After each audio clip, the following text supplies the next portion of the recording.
Hi, everyone. Welcome to I Love Myself Fix presents Coming Into Grace, a new podcast hosted by mother and son duo at Courtney's Fix and at Osh's Fixed. And today we're joined by John. How are you today, John? I'm good, man. Great to see you guys again. Glad to reconnect during the pandemic. It's just a beautiful moment. Good to see you guys. It really is. Thank you so much for doing this. I just keep smiling. All right, you go ahead. Are you in school right now? Have you graduated? So I just graduated from Morehouse College on May 17th, which we're in July now. It's kind of crazy to think about that, but almost 2 months. Yeah, almost 2 months being a Morehouse man. That's crazy. That's crazy. What's it like? It's actually very crazy. I mean, I feel like because knowing the connection of my mother being a Spelman woman and that whole thing, understanding like the legacy that came before me is actually really, really an interesting experience. I almost can't describe it because like a lot of my family, a lot of friends have been, I guess, waiting for this day, like for me to go through and graduate from the school. It feels good though. Like I feel the confidence. I mean, we even had a shout out from Spike Lee yesterday talking to younger people to encourage them to go to Morehouse. So it's been a good experience, understanding what being a Morehouse man is in the world. So it's been pretty good. And what did you graduate with a major in? I graduated with a major, with a degree in economics. So I have my degree in economics. It just came in the mail actually 2 days ago. So that's a really exciting experience. That's cool. Congratulations. Thank you. Thank you. What does it mean to you to be a Morehouse man?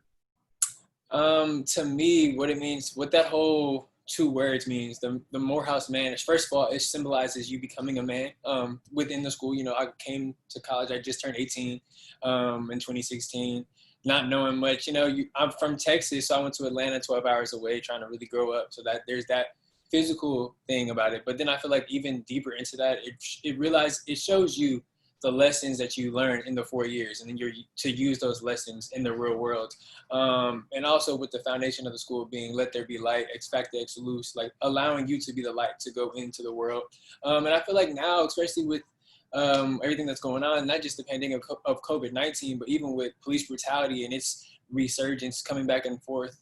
I've seen my own class becoming new Morehouse men, really leading protests, being out there organizing protests. So that's really what, so quickly how being a Morehouse man has meant to me. Like we're really out here in the forefront trying to lead change and make change in the 21st century. Wow, that's amazing. Was that your first single-sex school that you attended in your educational career? Yes, as I can remember. I mean, I don't know exactly pre-K wise, because my mom. I did go to. I think I went to some Catholic school. It may have been single sex, but as in my remembrance, understanding, yes, that was my first time going to male school.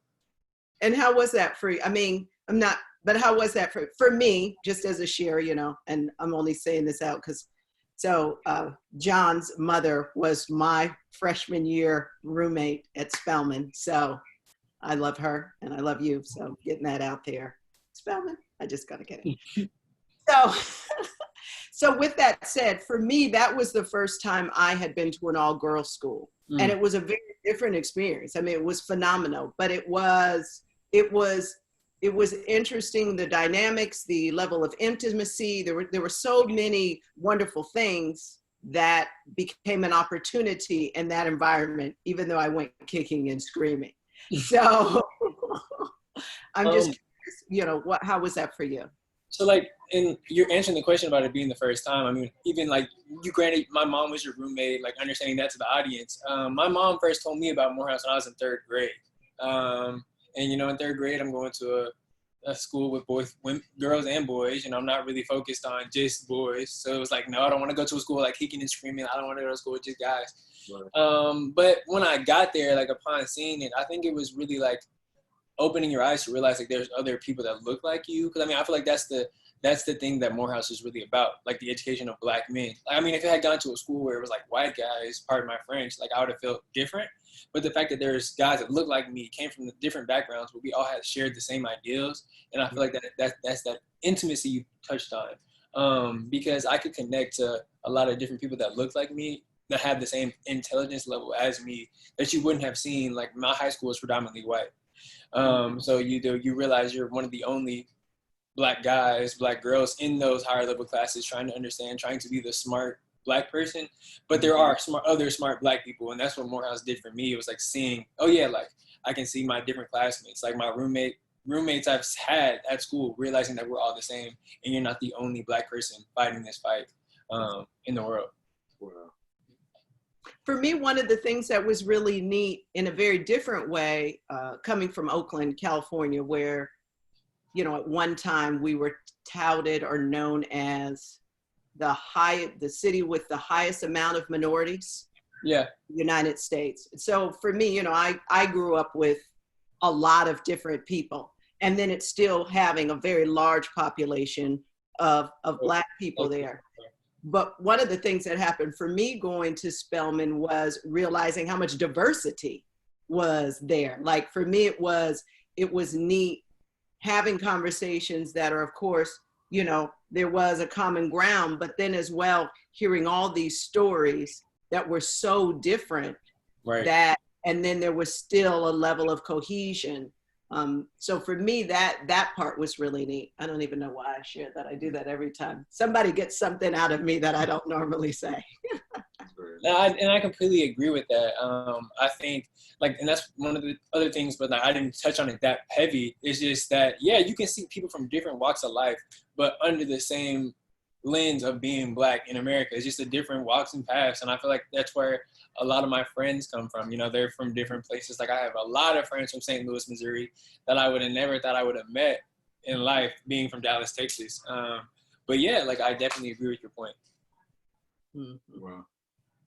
What would you say is your, I don't want to say, what do you value most about yourself? Like, what is your highest value? What do you... I think my highest value, and I feel like I learned that throughout Morehouse, I feel like my highest value would definitely have to be the presence of relationship that I need personally. Like, and it mean, I don't know, it's a different relationship. Like it could be just a solid like person that a confidant really. And I guess I found that, I mean, so I've only had 2 girlfriends while being at Morehouse, and I feel like that's where I really realized that, just seeing the differences in my behaviors when there was somebody in that space compared to when there was nobody in that space. So I feel like that's what I value about myself, and like understanding that I am a Cancerian. Like my birthday was last week on June 30th, and thank you. And understanding that that zodiac sign, if you buy into it, is very emotional, very high strung. And really does focus on nurturing in relationships. And that's what I value about myself the most, because like I do have a girlfriend, she's from New Jersey now, and I love her to death. So like that has helped me be stable and focused on other goals, but having that person to talk to is the value that I hone in on the most. I'm sure. Wow. I'm smiling. My dad was a Cancer, so he, you know, that's like one of my, you know, when they talk about the love signs, I only have 3, and my dad was one of them. I mean, it was like, and then when we ever got mad at each other, it was like, well, how long is this gonna last? I don't know. Sort of a waste of time. Right. It's just like, let's go have some fun. Like, so that's funny. That's cool. And yeah, Cancers are cool and loyal and loving. All right. I know he took a dip. What are you? What has been during this pandemic? What has been the most difficult point for you during the pandemic process? I feel like the most difficult point is, I mean, I guess it's come later than earlier on, because earlier on, you know, like COVID-19, the coronavirus was so novel, you know, not many people knew about it. It wasn't hitting you as close to home as it could have, because I mean, I remember being in my major economics, like the degree that I have, we realized the first case in the United States was in January. So, you know, it was just only 1 or 2 people in Seattle. So it's like, all right, everything was okay. People weren't really worried about it. But then you flash forward to the end of February, the beginning of March, when we were on spring break. That's when the spreading started happening and everything started shutting down. So at that point, I guess it wasn't really bad because, you know, there wasn't testing going on. People weren't looking at it. But now I feel like it's just it's the hardest point when you start to realize people you know, friends, family. Thank God none of my personal immediate family have been affected. But, you know, like friends, you know, like you have friends you would love to see. Oh, yeah, my roommate has the virus and he's in Atlanta with them. Just stuff like that, like praying for your friends, like that stress that puts on you because other people that you love may come in contact with the virus. And I feel like that's come later on because earlier, like I was saying earlier on, my friends and we weren't really worried about it. But now as people keep going out, wearing masks, you try to make sure you call your friends and make sure they're okay. So that's really what has been going on. That's been the hardest part, just having friends be like, man, I don't know what's going on with me. And then just praying through and working through that hard moment. Mm-hmm. And have you reflected or I'll go a different direction. When you thought about what your life was going to be this summer and moving toward the fall, and then as you are reevaluating whatever that means or doesn't mean, has that changed your life once or any way? Has that affected? I mean, I'm a very energetic person, so it hasn't really affected me per se. I mean, the only thing that I think about compared to being in the pandemic to not have been in it, I feel like I would have stayed in Atlanta a little bit longer during the summer because this is the last month of my lease, and there was like about 4 or 5 months that I had to pay for it that I wasn't able to use. So I feel like that's the biggest thing. I'm like, yeah, I probably would have spent the summer in Atlanta, spent with some friends, been out there. But then everything else has kind of just been the same. Getting ready for work. I start work next month on August 13th. And just trying to plan that out, like becoming, I guess, more of an adult, understanding different types of finances and stuff. That's just stuff that I was going to do anyway. So I feel like that's the only thing is like I'm in Dallas and not Atlanta because I'm just back at home early. Mm-hmm. And is your new job, is it starting remotely or is it it is? Yes. My job will start right here, like pretty much at home. I'm right here on my laptop, remotely. My actual office, the actual physical office is in Dallas though too. So it kind of worked out. Like I'm at home, but I'm also in the city that I'll be here for about 2 to 3 years. The beginning of my career, I'll be here. So yeah. You want to throw out a dream? Just give us one. Just give us one. One of my dreams. I mean, I don't know. It's funny. Because I'm not the biggest Pop Smoke fan, but I'll tie it all in. His latest album was called "Shoot for the Stars and Aim for the Moon" type of thing. So I mean, yeah, like the moon is up there. So I mean, obviously being some type of federal official in the government is one of my biggest dreams. Like shooting up there, I'll land somewhere up amongst the stars. I don't know where I'll land, but that is a big dream of mine. And I feel like even like as young as in the 6th grade, I said I want to be the president of the United States. But that once again is up there. So that's one of my dreams, one of my many dreams. Okay. Well, we'd love to see you there. Yeah, I think that'd be very cool. That seems in alignment. Oh man, I mean, I was reading some stuff about the divine powers and alignment today. I don't know. We'll see what happens. I know I have to be 35. I'm only 22 right now, so we'll see where time and life takes me. But yeah, that is one of my dreams. 13 smart teen. Don't worry about that. Do you have any siblings, John? Yes, I have. So I have 2 sisters. I have an older sister and a younger sister. My older sister's name is Kia, and she lives in Northern Virginia. She went to the University of Kansas. And my little sister, her name is Jade, and she goes to Spelman College currently. And she's currently at a resort right now with her friend. So yeah, she's having a bit of a summertime. That's what she's doing. What advice or tools or tips do you find yourself using the most that your sisters gave you? So I think more so my older sister definitely gave me, I mean, she's there's a bit of age gap between us, but I mean, the biggest thing that she gave me was kind of just like learning from her experiences, whether it be with like relationships or even academics, just understanding that she would always say like there are certain things that like, especially with relationships, because like that was the main thing that we used to talk about as I'm getting older. But my little sister is a little different. But her is just like she would just tell me how guys treated her and just tell me what not to do, just certain things like that, just understanding like what she wouldn't want to see me do to somebody else, another woman. And then for my little sister, the advice that she gives me, our relationship, we're closer in age. Like I'm 2.5 years older than her. So it's actually really like a best friend like that I got to have like from birth. She, like, we talk about whatever, anything really, but I bet the biggest thing for me to her is just, or from her to me, is she always tells me if she sees me doing something, then that makes her feel like she can do it. So like that's the biggest thing that she's given me is like that fact that she's always watching me, even though like sometimes I feel like I have a low moment. She's always like, if Trey, and sometimes like she'll be upset. She's like, Trey, you did it, and I know you did it, so I can do it too, and that pushes her through. So that's the biggest thing she's given to me is just understanding like how she feels about our relationship and our connection. Wow, that's always great. That's a lot of power. That's cool. Yeah, that was a fun day when she told me that. I never thought about that cat, but she told me, and I was like, oh wow, thanks, Jay, thanks.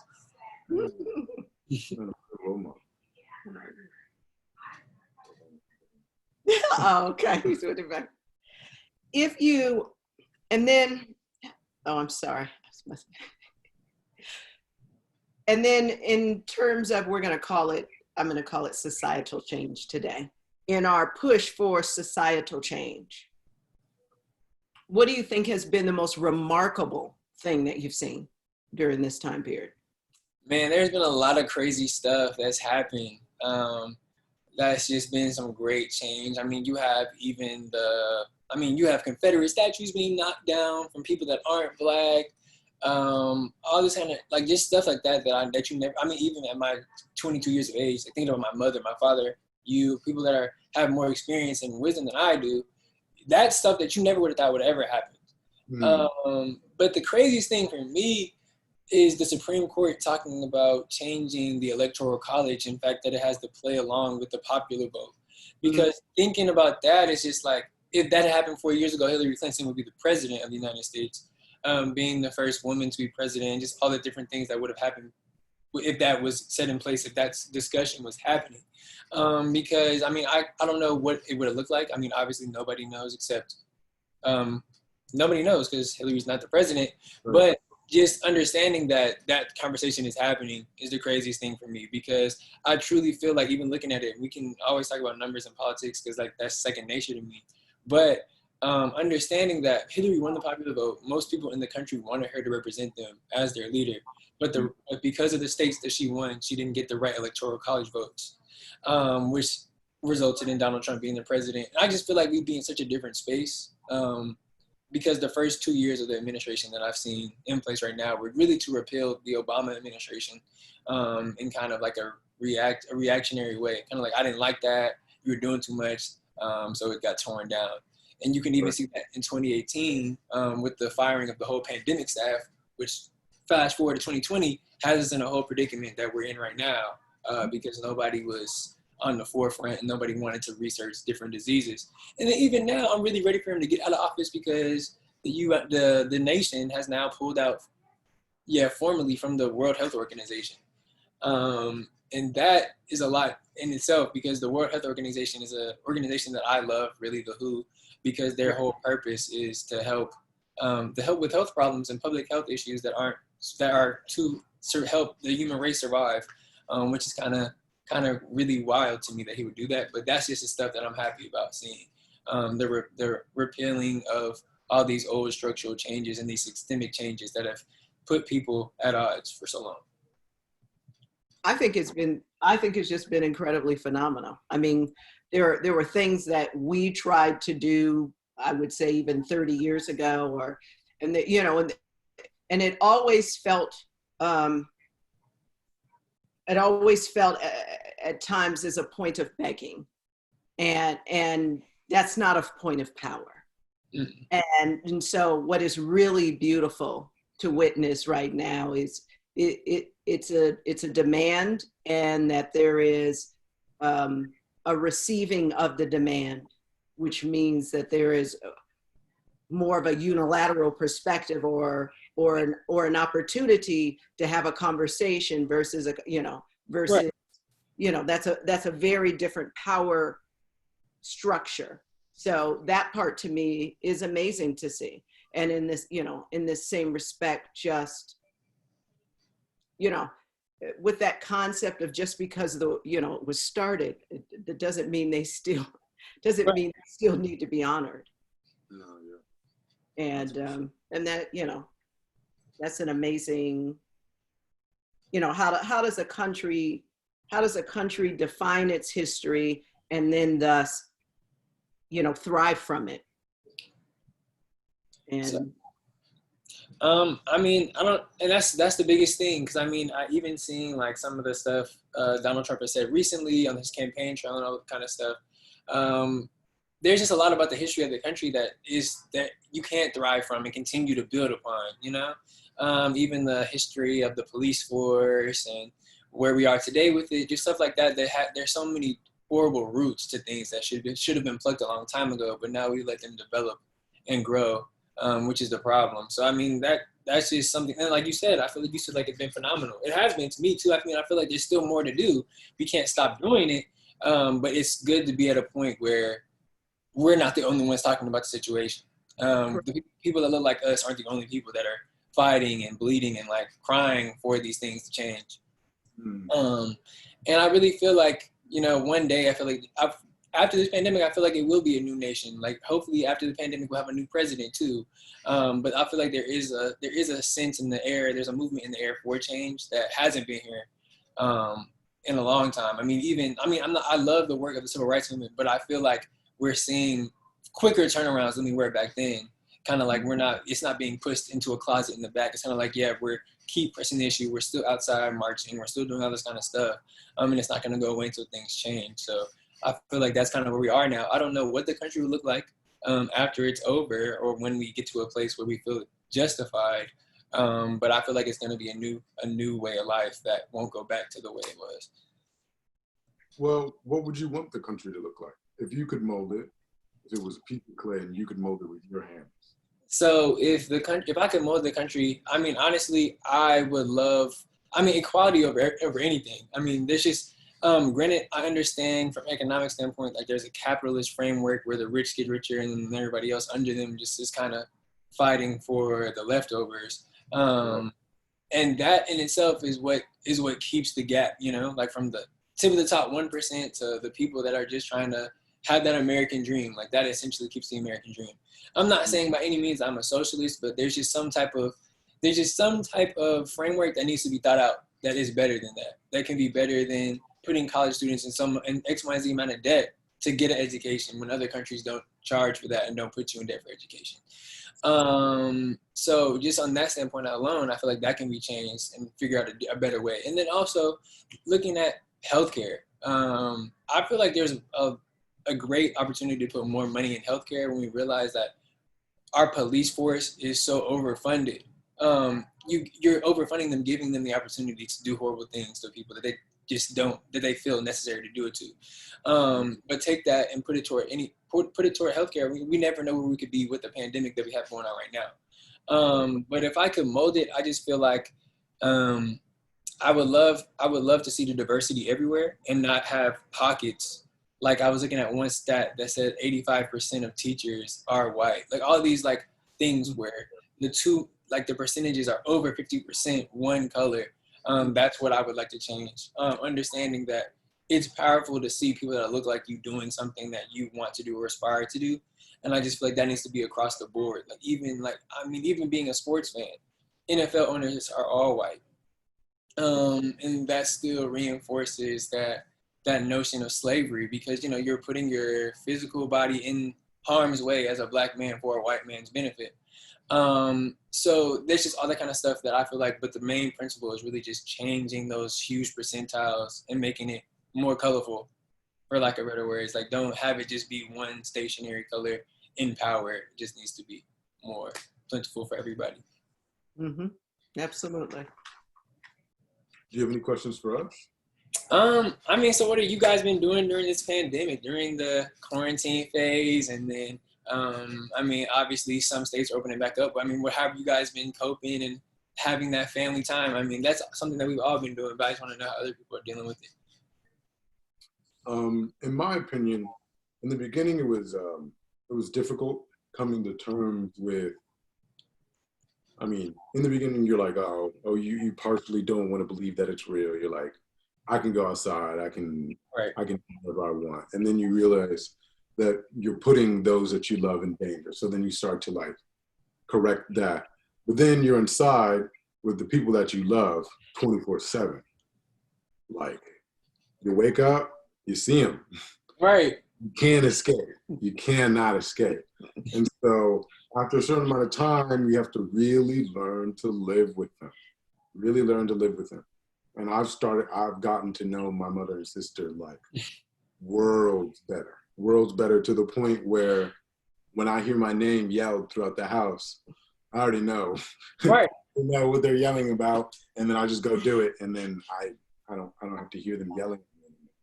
But it's kind of crazy. I've been spending a lot more time focusing on me, a lot more time meditating, exercising, trying to get everything together underneath me so that I have a good platform to move out of this when the pandemic is over. And I'm definitely glad to hear him say like the meditating part, because I mean, talking to anybody like this platform, thank you guys for having me on the podcast. And then even in other platforms, this is like talking to Black people. It's just a thing that in our nature we're structured to keep going no matter like Right. the struggle or the plight that we're in. Right. We never get a chance to breathe. And the fact that you said meditating is so beautiful, because that's something that we all need to do. And like I've learned, like stress can kill you. Like just the amount of stress can really cause someone to die. So like taking that breath and really letting it out is something that we have to do. And I feel like the thing you said too about the family piece, my whole thing with that is like I feel like because of the age we are, it was difficult, coming back in, reeling yourself back into living with my mom, my sister. But imagine those students that we're trying to get out of that phase, but they're in high school, so they've just been living with them the whole time. Like there's development that we're gonna have to figure out how to do for people like that, because for going out, leaving the household, you understand yourself better. I feel like you start to learn yourself, like you said, focusing on yourself. And now I've had to kind of reacclimate with the fact that, yeah, like 4 years ago, I was in here every day. Like I heard you guys yelling. I was in here every day, mom, dad, sister, right across the hall. And now I have to bring myself back to that stage, but also at the same time, continue to grow, which is that struggle. Because you're like, okay, this was the old me. I'm in my old quarters, but I still need to figure out how to continue to grow myself and be productive. And I feel like that was the hardest part. But we have to let you answer. What have you been doing during the pandemic? Well, for me, it's a different story because I'm the leader. So I have to be the leader, and then I have to, synthesize the information, figure out, which direction the team is going to go. I got to make sure the team's still together, and I got to figure out what I'm doing. And very similar. I mean, I can say it's some luck, but it's been definitely by design. I'm very close to my children, and I'm very grateful for that. And so that made this easier in many respects. One of the things that I really loved about it is I felt like we were, I wouldn't say fighting, but I felt like we were both, the three of us were stepping up together and discussing what is this, what do we want to do, how are we doing, where I felt a front line versus a pyramid. And that's very important to me. That's something that is important to me for the rest of my life. So, and I've designed in my life, and as I look forward, in a very communal way. I like communal family living. But in that same respect, then also balancing my own emotions, as I know that there's, you can feel the weight of what's happening, and then hearing, everything from hysteria to depression to sadness, all those, to death, as you're talking to your friends and as you're reading. And so then there was a point in which I had to decide that I had to shut out part of the world, that I could only give if I shut out.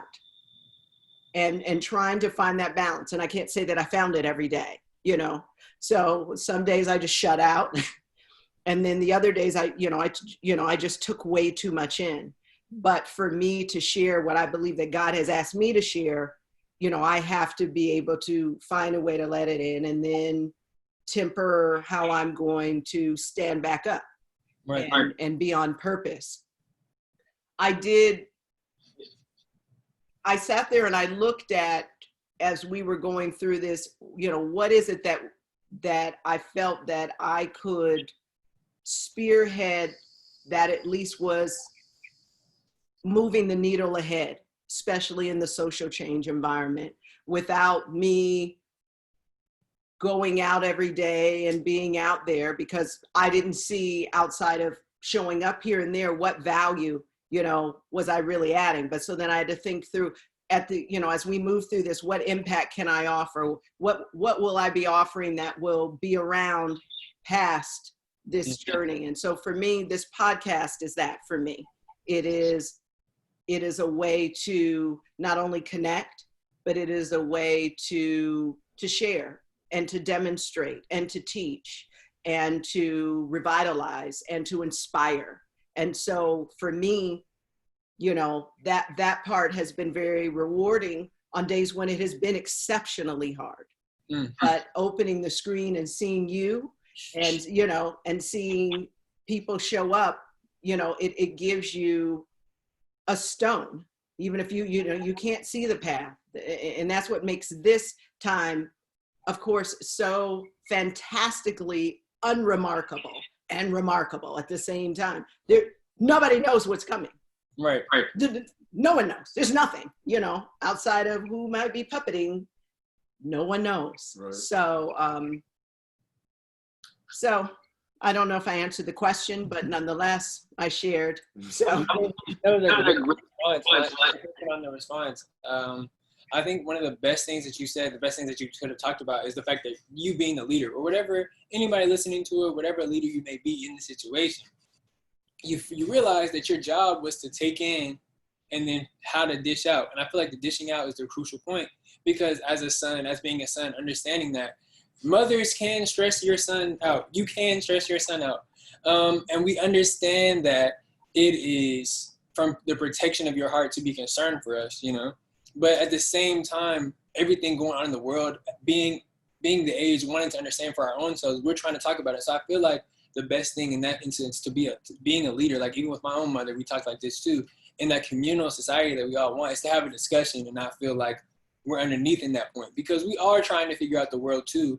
You are a mother, and we respect you, we love you, we love our moms, but we don't want stress to build up on anybody. Because that's where that meditation comes in, and understanding and being clear in thought and clear in purpose, is because we just want to be able to talk to one another. But at the same time, we're still dealing with that. I haven't been in the same house as my mom in so long. Right. So it's those two different languages, those two different roads that are meeting again, which is a beautiful thing. I mean, I have loved the time that I've got to spend. I haven't been home for Mother's Day in 4 years. So like that's loving the time I've been able to spend with my mom, seeing my sister grow up, my dad, being home for Father's Day. But at the same time, you don't want to add stress to anybody, and you just got to understand you have to relearn those communication channels. And I feel like you're doing it. I mean, you said the thing that I've been doing, and my mom too, just learning when to like turn off the world and just relax. I know it may be hard, because then somebody's gonna be like, did you hear that? Did you talk about this? Did you see what's going on? But just understand that everybody, like, even the leaders are moving at their own pace, and nobody can tell you how to lead your team. So I feel like you're doing a great job. I mean, the podcast is a great thing. I've seen several, like I've watched the IG, the Instagram page. And I feel like it's just like all the podcasts that are coming out, I just want people to keep doing it no matter what the pandemic does, no matter, because this is how you gain traction. Like you gain people talk about it, and then you never know where it can take you guys, because you guys are a great duo. Like this has been one of my favorite ones, like just to sit here and talk to you guys. But yeah, like just keep doing it and don't lose the passion. Like, yeah, it's a pastime, but invest in it, put your time into it, because it's a good thing. Like you guys got the nice little marketing, you're both wearing purple, you're on the same, like I did notice that it wasn't great at all. So I'm like, you guys are doing it, but just keep doing it, make it better, and just put your time into it, because nobody has anything else to do. And besides love each other. So like, just make sure it's all in love, and I feel like y'all are doing a good job. Well, thank you, Trey. No problem. Do you have any more questions for us? So my only other question, it's not as much of like as a wordy question, but I didn't know you were from Oakland. That was the first place that I went when I went to California. I got to go to Oakland and San Francisco for a week. It was cool. I mean, to this day, like all the cities I've been to, San Francisco still has my heart. I don't know why, but I just liked it. The only thing like that I didn't like for real was just the hills. But you got to get used to it going up and down those hills. But I was able to go to Chinatown. when I was over there. Little areas. I mean, I got the whole experience because I was out there for a little financial research thing, a little competition. So they flew us out there. And it was cool. I got to go to a Warriors game. Like, I just really loved that whole experience. That's cool. Yeah. I just really loved that whole experience. That was my only time in California. And that was my first place that I went. But all I will say is I would never fly from Atlanta to California ever again. That flight was so long. Like, I woke up and took a nap. And then when I woke up, I was in the mountains. And I was like, what am I doing? I was like, I don't know where I am right now. But it was a great time. And I just wanted to say, like, I do love your city. So it's a nice little place. I love, and I'm very proud of having grown up from the Bay Area. My parents were from Iowa. Well, I'm about to get in trouble. No, Cedar Rapids. No, Missouri, because my dad didn't live there. So my parents are from Nebraska and Missouri. And then, they came out west, I think, for the service. My dad was in the service. But, and when you go to school in the South, they're like, oh, you're a Cali girl, you get all that. But there is so much. It's like the Bay is so different from like other people that I've met from California. I mean, even going there to experience it, like my roommate this year, he was from LA, completely different than people I know from San Francisco. I'm like, it's not just like continue though. You're not, yes, I'm saying, I understand. You're not just a Cali person, like you're Cali girl. No, that's not it. Yeah. But one of the things that I really love about being from the Bay Area is that within, if you put it in a circle, that within 90 miles, you can experience 110 degrees and you can experience 50 degrees. You can go to Chinatown and Russia, and Little Russia, and you can go to the mountain, you can start to head toward the mountains, and then you're out into the desert. And then as well, you can go learn more about the Black Panthers, and you go hear about Bruce Lee, and then you could, there's right. finance, and then, you hear about the gold rush. I mean, even the kids would laugh at me because I would make them take tours. So many. And we in their own city. We lived there. They were like, people would be on the tour. People were on the tours. They're like, where are you from? Kids are like, are you kidding? Like, 5 minutes down the street. But I will say, like, I loved going there because I feel like that city alone really, I've only been to the country 2 times now, but that prepared me for like going out of the United States. Like you were saying, that whole radius, you can find Bruce Lee, the Black Panthers in the same area, but it's so authentically that culture. Like it's not like, oh yeah, I'm still in America. When I was in Chinatown, I didn't even feel like I was in California. I was just like, right. It's like, I was like, well, I'm not in America right now, but I was. And then getting to go to Jamaica this year, I feel like that really opens your eyes to understand the diversity and the beauty in everybody on the world plays a role in it, but it's so beautiful in the role that they play. And nobody's space should be taken from them because it's their space. And kind of like seeing that's what I got in my time in Oakland and San Francisco, just understanding that there's so much more than just American culture in black and white inside the world. Mm-hmm. And the thing, I'm always an instructor, but when I had, students in a specific school, that was one of the things I really stressed continually was, and they would go, oh, chef, we don't have any money. And I was like, well, you have enough money to buy those tennis shoes. So you have enough money to drive 10 miles. And you have enough money then the next time to drive 20 miles. And if you just keep logging those miles, but for me, I love to travel, and you can travel, and even when you meet people from other countries, I'm like, we have 6 solid regions. We really have more than that, but we have really 6 solid regions that you can visit in the United States. That's just like going to another country. You don't even have to, you just get in your car and you can see a whole variety of people. I remember someone was saying to me, they had gone to they were from LA, and then they had gone to the Midwest, and they were like, whoa. Oh my. I was like, well, that's a whole different ball game, because the whole LA get down was Hollywood, until there's been some. So I said, now you've got a lot of really driven people and a lot of people that have a certain look that have left where they live to all live in one place. But that doesn't mean that the rest of the United States looks totally different. Completely different.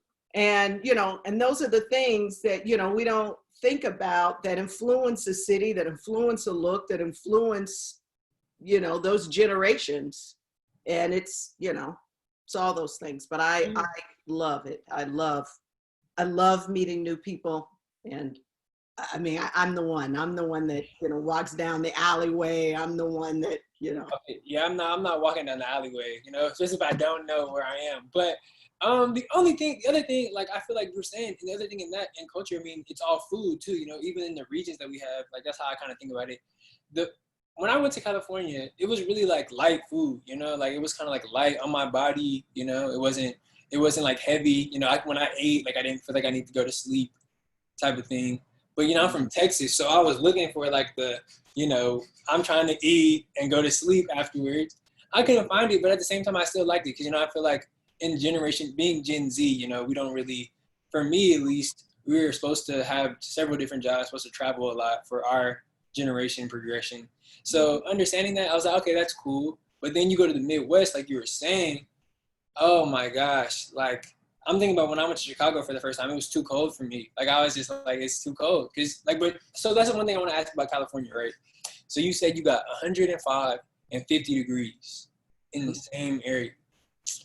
So, like, how is that? Like, how is that experience? Because, I mean, for me, like, if you guys ever came to Texas, wanted to come here, thought about living here, it's pretty much our temporal zone is spring to summer. Like, that's all we have the whole year. Like, it's kind of like, for us, a cold day, sometimes in Dallas, North Texas, it will snow. But like for the majority of the time I've lived here, the coldest you're going to get is probably like 55, 60. And then it just goes up from there throughout the whole year. So how is that, like, that ability to have different temporal zones, different seasons is my thing. Like just understanding that, because like that's not the normal thing in Texas. Well, you'll have different seasons just in San Francisco. Yeah. So there are, when they talk about the growing seasons, so you can drive out to what is the valley and buy a citrus plant. Mm-hmm. So excited that you went to that farmer's market, and then you can drive on home and you didn't look at your little sticker to look at whatever the growing season, and you drive all the way, and you're driving all the way back to a very cool, cold, damp, foggy area, which is a whole different, and that plant may never fruit. And so just in San Francisco, there are all these microclimates in which could only be 3 miles away because of where the water came off of the bay, or or there are these winds that come right around the Golden Gate Bridge that are different than just around the corner, right where the Pacific is, which is absolutely different than on the edge, on the inside of the bay by the Bay Bridge, which is closer to Oakland, which could be warm. So there is so much variety. And then let's not even talk about being willing to drive even 200 miles to be able to, move up into an elevation of Lake Tahoe and, and get a suntan all in the middle. That definitely gave me the glimpse into the whole California the Bay Area geographical region. Because, I mean, I feel like it does have to do a lot with the water. Once you started talking about that, I was like, yeah, because that body of water, the winds, the tides, all that kind of stuff changed the environment. So, yeah, thank you for this lesson today on July 9th about the area in San Francisco and Oakland. But, I mean, look, you guys look great. I mean, I have no further questions. But I had a great time, enjoyed some time with some great people. And I can't wait to see what's next for the Coming Into Grace podcast. All right. Thank you for joining. Well, thank you for joining us. Thank you for the political, and then the altruistic, and then the travel. And then we had our travel segment all at the end. I loved it. No problem. I mean, I never know what segments I'm gonna get into every time I come onto a podcast. It just kind of takes its course. But thank you. I mean, the conversation was there, and I'm sure that whoever watches this tune into more of their episodes. But also, I'm sure people will love this episode, the messages that we had in here, and just the chemistry that we were able to go through the screen, which was great. And I do thank you guys for having me once again. Well, Trey, one of the things I wanted to say is I am so immeasurably proud to see you grow. And I didn't watch you, but I watched you walk into Morehouse College. And there are times, and everybody has different experiences. Sometimes people are very flow, and there's nothing wrong with that. Everyone should know what their right path is. But watching you walk into Morehouse and watching you not only absorb, but then ignite. And that, watching that experience happen for you was really phenomenal to see. And it says so much of how you're willing to maximize a situation and maximize an experience. And that's really beautiful. And so I love you. And I know that that only more is coming. So, and very honored that you joined us here today. Thank you. No, go on. Oh, I mean, it was really, got you. Yeah. It was my pleasure. It was my pleasure to come on here. I mean, we got one more thing to talk about. What's going on? We were just going to ask you to tell the camera, tell the world, and tell yourself, I love myself. Say I love myself? Yes. Wow, I love John Bowers. I love him a lot. Thank you for that. I mean, I don't think a lot of people do like the self-affirmations, you know what I'm saying? I've tried to get into it, but I don't do it as much as I should. But what I was going to say, and obviously just thanking you guys for the third time, because this has been a great experience, a breath of fresh air to see some people that I don't see all the time. But one thing that I will say, even about the Morehouse thing, just getting that, some stuff I don't tell people a lot. When I first got there, in SO week, in new student orientation, I did not think I wanted to be there for like at least 2 weeks. Like 2 weeks, I was like, I would get up, I would see my roommate. Granted, he's a family friend, but that close quarters environment, I'd be like, this is not the place for me. This is not the place for me. Because I mean, even coming from home, like seeing like my house, my room I used to live in, it's just like, this is a lot. I just can't do it. But I feel like once I bought into like that saying, you were talking about that absorption, absorbing what was around me more than just like the physical stuff. I kind of, I guess the igniting, like the torch was set. But I mean, that's what I'm saying. Like, I don't tell people that much, but yeah, like I did not want to be there at first. But just the transformation, I guess I can label it, that happened inside of me when I was doubting myself. Type of thing. So yeah, I mean, thank you for that. It's like, thank you for seeing that. But I just was saying, like, everybody knows, like, some people are a perfect match, and I can say, like, I was not at first. I didn't know what I needed to do. But I guess it was just a lot of talking, a lot of praying, a lot of sitting there and saying, if I'm here, I must be here for a reason, and trying to like just see it out, see the course. But that was my story for real. There were some times, some valleys. There were some valleys in the school, but we made it through them, and here we are today. And what you're saying is, and I wanted to honor that in you, because a lot of people, they go to all these experiences and they're like, I'm not enjoying this. This isn't fun. All of that is true, but that doesn't mean that is what needs to continue. Mm-hmm. And making a choice wherever it is of saying, I've got it out. I don't like this, even when I got to, I was like, kind of what we talked, when I got to film, I was like, there are all these girls, it's super hot. I was like, I'm in the South. Seriously, I was like, where's the Chinese food? They have horrible Chinese food in Atlanta. Oh my gosh. It's not good. I mean, seriously. I mean, and your mom would sit there and laugh at me. She'd be like, she's like, Courtney. And you know how she is, right? But I remember deciding one day, and it was probably somewhere in that first 3 weeks, and I said, well, I'm here now. Right. Like, I mean, and clearly my parents aren't answering the phone for a reason. So I don't get to go back unless I act up, and that wasn't an option.